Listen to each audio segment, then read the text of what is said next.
I'm Andrew Schwartz, and you're listening to The Truth of the Matter, a podcast by CSIS where we break down the top policy issues of the day and talk with the people that can help us best understand what's really going on. To get to the truth of the matter about the global food crises and how they've changed and not changed over the years, we have with us Michelle Nunn, who is the CEO and president of CARE USA. She's been so since 2015. Welcome to the podcast, Michelle. Thanks so much. It's really, really good to be with you. Michelle, I want to get right to your latest report coming out of CARE. It's a new study. It's called Knowing Better, Responding Worse, How Mistakes from 2008 Led to the Food Crisis of Today. This was just released by CARE and reported that 112 million more people around the world were driven to hunger after 2020 compared to the previous major food crisis, 2008-2009. What does this say about the situation with world hunger? Well, a couple of things. I think one is that we need to do more as a global community to respond to this hunger crisis. And I think in this instance, we're seeing that sort of from a geopolitical perspective and from a leadership perspective, perhaps there's a lot of humanitarian crisis. We've just moved through a pandemic. We have the conflict in Ukraine, the war in Ukraine.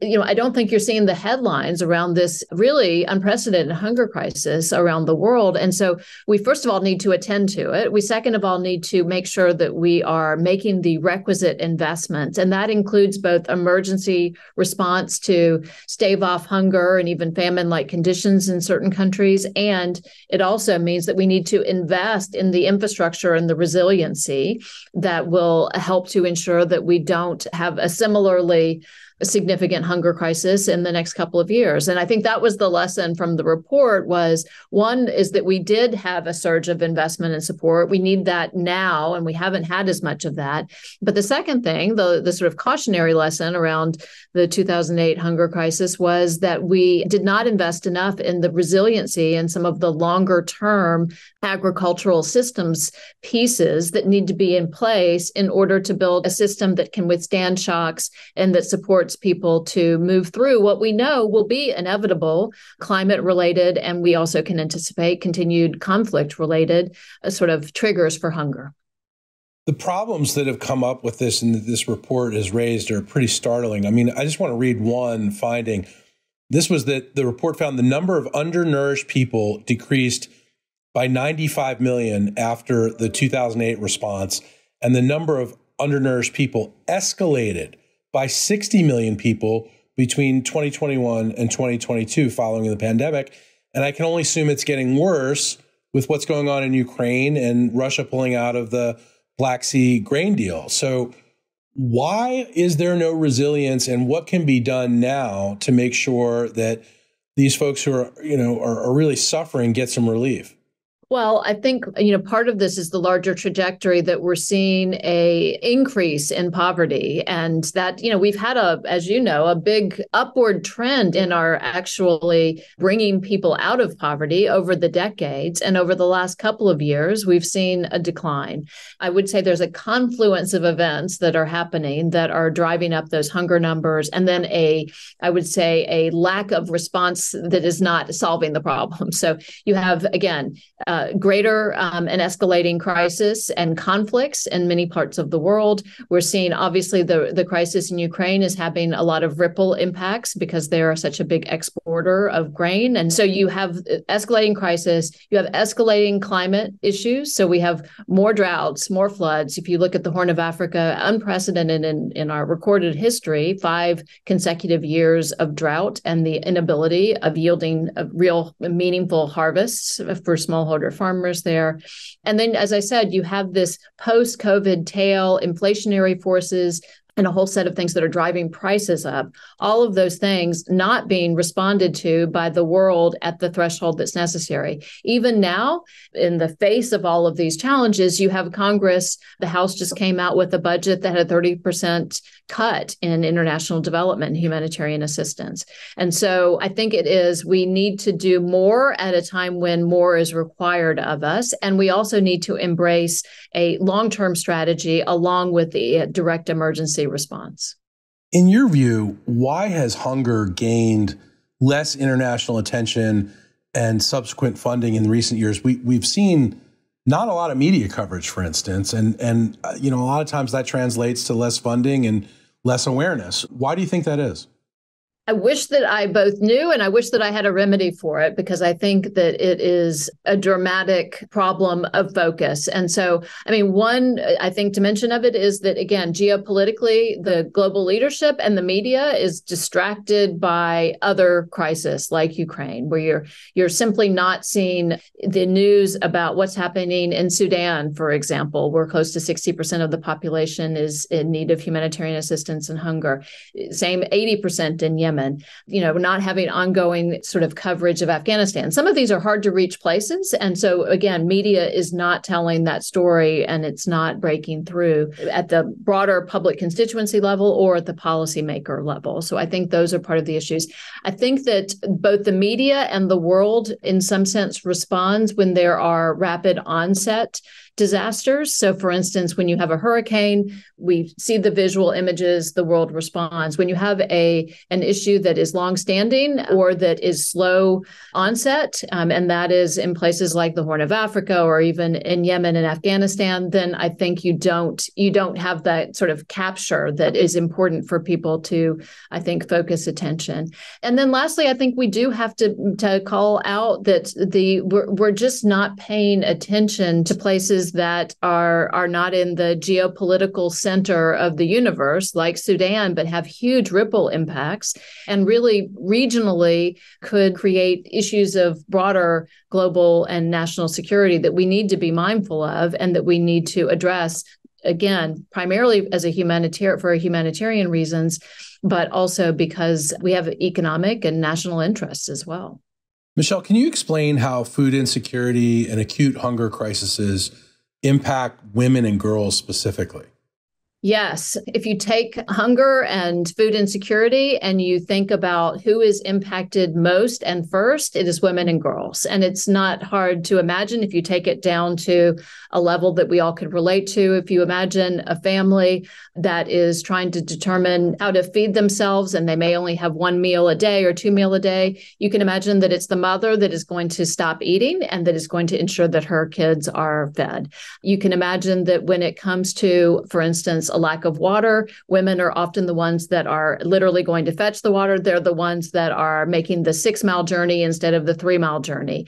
They are the ones in any natural disaster that are most impacted. Right now, there are 200,000 women that are pregnant in the Khartoum area. So think about living through a conflict in Sudan, and then think about living through a conflict when you are pregnant. And so we did a report not long ago, CARE did, that said that we estimated that there were somewhere between, our estimate was 150 million, others have seen it at 80 million, but a significantly higher number of women and girls that are hungry than men. When we need to respond to the hunger crisis, we need to think about how are we ensuring that we have a gender lens around it? How are we ensuring that we are supporting women? Because when we support women, they're able to support their families, and it has a dramatic impact in terms of the overall resiliency for communities. Part of CARE's work, of course, is to promote women's economic justice. I guess the question I have is if women across the globe had greater control over economic resources, do you think that would change the outlook of the hunger crisis? Yeah, look, there's so many things that are hopeful about what we could invest in. So we don't want to leave people with a sense of despair around the challenges, because there are meaningful, again, interventions and solutions. So it's been estimated that if women had equal access, if those that are selling in the marketplace, if they had access to markets, if they had access to equal rights to land and to equipment and fertilizer and supplies, that the world could feed 150 million more people. Just think about that. We all know that if you look at McKinsey studies and a whole range of studies, that the more women are able to have equal access economically, the more you can see GDP rise. As it makes sense, if you are enabling 50% of your population to realize their greatest potential and to contribute at their greatest potential, you're going to see growth and you're going to see greater success for families and communities. What is the likelihood that we can develop a resilient food system to respond in the event of a future crisis? This seems like a really daunting set of projects, considering all the statistics we've just cited. It is. And we do have the capacity. I mean, there's all sorts of modeling around. I mean, we can produce and really do produce enough in many ways to feed the world if it was more equitably distributed and if markets were working and if people had equal access. We know there's been lots of studies that famines are largely man-made versus just naturally made. And they're a product when you have conflict and autocratic governments that preclude and the capacity for food to be distributed. But we do have the capacity to feed our populace, especially if you look at issues, for instance, around child nutrition. There are interventions right now that we could employ that would ensure that no child should die of malnutrition. And we still have millions of children that are dying of malnutrition. The good news is that we have the interventions and that we have the solutions. The bad news is that we're not investing sufficiently and that we also are not demonstrating the political will and making the requisite political choices that would enable us to, I think, realize those solutions as we go forward. And I do think we have to recognize that with the issues of climate, that we have to adjust and adapt for communities that are going to be most hard hit.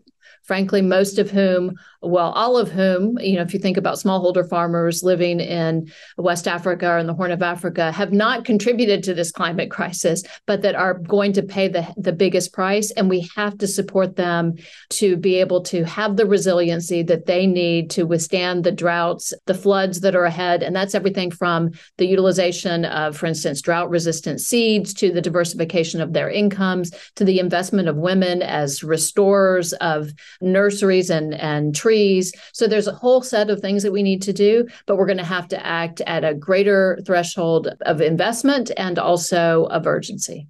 So can I ask you, what are some of the small scale examples of sustainable food systems that you think could be adopted globally to help solve some of these problems?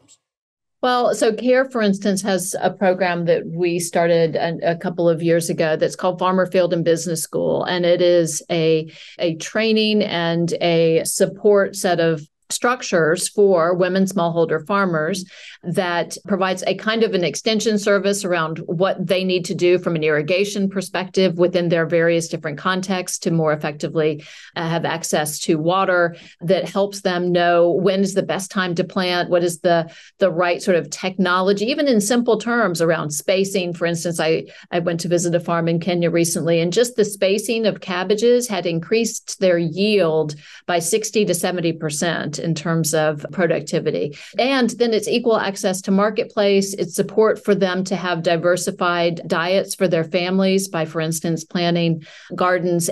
And for instance, instead of having just a reliance upon one form of crop or livestock, that they have a diversified set of structures that enable them to create some withstanding of the different weather forces that might be hitting them. And so all of those things, that's just one example of a set of programs. And we reach over 9 million farmers, but our hope is to get to close to 25 million farmers over the next few years. And new technologies around, as I said, irrigation and capacity and access for water through major infrastructure projects as well. There's a range of things, and we're going to have to act holistically. It's not one silver bullet, but it is an integrated set of solutions that prioritize, the feeding of the planet and ensuring that in 2023 that we don't have people, practically 1 out of every 11 people in the world right now, that are going to bed hungry. So what do you think the biggest obstacle is in fighting this hunger crisis? I mean, ultimately political will and the pressure from a broader global constituency on the leaders of the world to take the action that is required to ensure that we are building a more resilient, healthy, sustainable, fair, and equitable food system. I want to ask you, looking ahead, what are the most important resources needed to end or to greatly lessen the worsening hunger crisis? from a care perspective, we would say a couple things. One is that we should invest in women. We should invest in women smallholder farmers, and we should invest in them as agents of change within the food system at every level. I think, two, we have to think about what are those areas of adaptation that we have to equip, again, farmers around the world for climate. And some of that is technological, some of it's highly sophisticated, and some of it is only just ensuring that farmers have some of the basic tools that they need, again, in the face of difficult climate change. And then I think we need, some changes in the broader food system infrastructure for healthy, more locally grown, sustainable foods that also are not displacing markets, especially in countries low-income countries, removing some of the trade barriers that sometimes are creating inequities for those that are growing the food. If you look at who are the most poor people in the world, are largely smallholder farmers and people who are producing our food. So ensuring, I would say, equitable livelihoods for those who are actually driving the food system is in and of itself one of the areas that would be and is critical to, again, a more sustainable, a more healthy set of food systems. So there's the whole set of things that you could point to, but I think the idea is that we kind of know what these opportunities for intervention and engagement and change are, but we need to broaden awareness, drive political change by mobilization, and by demanding for our broader global leadership that we step into these solutions. Michelle Nunn, thank you very much for spending some time with us today on this critical set of issues. Really appreciate your time. Thank you. If you enjoyed this podcast, check out our larger suite of CSIS podcasts. From Into Africa, The Asia Chessboard, China Power, AIDS 2020, The Trade Guys, Smart Women, Smart Power, and more. You can listen to them all on major streaming platforms like iTunes and Spotify. Visit csis.org/podcasts to see our full catalog.